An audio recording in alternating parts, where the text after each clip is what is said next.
अमित बख्शी की हत्या से उठा पर्दा। अशोक पांडे के भतीजे ने मारी थी गोली। 6 महीना पहले अशोक पांडे की हत्या में अमित की संलिप्तता के शक में रची गई थी साजिश। सीसीएल कर्मी अमित बख्शी की हत्या से पुलिस ने पर्दा उठा लिया है। अमित की हत्या पांडे गिरोह में ही शामिल रहे अशोक पांडे के भतीजे भरत पांडे ने गोली मारी थी।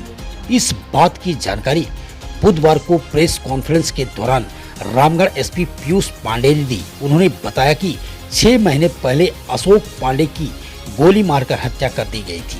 पुलिस ने इस मामले में भी कुछ लोगों को गिरफ्तार किया था, लेकिन पांडे के भतीजे भरत पांडे को सबसे ज्यादा शक अमित बख्शी पर ही था।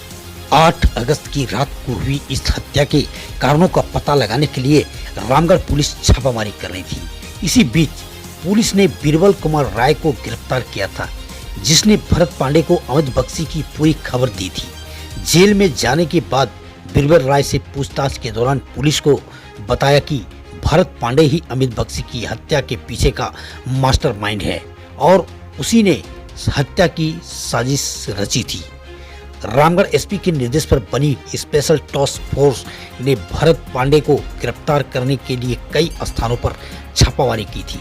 13 सितंबर को पुलिस को गुप्त सूचना मिली कि टोकी सूद रेलवे स्टेशन के पास भरत पांडे उर्फ गुजू पांडे जयनगर इलाके में मौजूद है। पुलिस ने जब भरत पांडे को गिरफ्तार किया तो उसके पास 4 देसी पिस्तौल, 4 जिंदा गोली, 2 मोबाइल और 1 जियो कंपनी का डोंगल बरामद किया।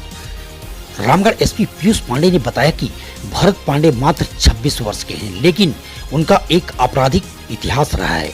उन्होंने 15 वर्ष की उम्र में ही हाथों से हथियार उठा लिया था। उसके खिलाफ वर्ष 2021 में ही पतरातू थाने में कांड संख्या 248/2011 दर्ज किया गया था। यह मामला भी चोरी और धोखाधड़ी से जुड़ा हुआ था, जिसके बाद दूसरा मामला 2021 में भूरकुंडा ओपी में दर्ज हुआ था। इस मामले में उसके खिलाफ आर्म्स एक्ट के तहत प्राथमिकी दर्ज की गई थी, जिसके बाद उसने कभी पीछे मुड़कर कदम नहीं देखा और हत्यारों के दम पर ही इसने अमित बख्शी की हत्या कर दी। दिनांक 8 और 9 अगस्त की मध्य रात्रि में अमित बख्शी के भुरकुंडा थाना क्षेत्र में गोली मारकर हत्या कर दी गई थी। उसके संबंध में एक कांड दर्ज किया गया था और एक एसआईटी का भी गठन किया गया था। उसके बाद लगातार इस केस में अभियुक्तों की गिरफ्तारी के लिए छापामारी हो रही थी।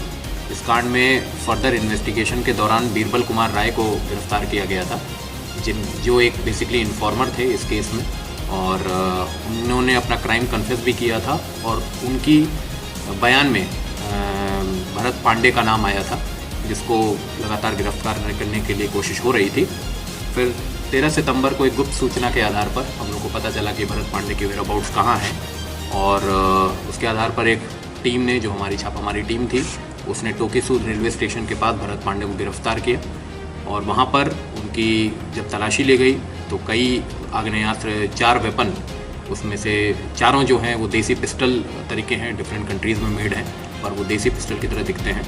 उसके साथ ही 4 गोली हम लोग को बरामद हुई है, 1 डोंगल बरामद हुआ है और 2 मोबाइल हम लोग को बरामद हुआ है। वो है कि अशोक पांडे हत्याकांड में उसका भतीजा ये भरत पांडे लगता था, तो एक बदले की भावना भी थी। एक मैसेज भी सर्कुलेट हुआ था कुछ दिन पहले, जिन्होंने अशोक पांडे के बदले के लिए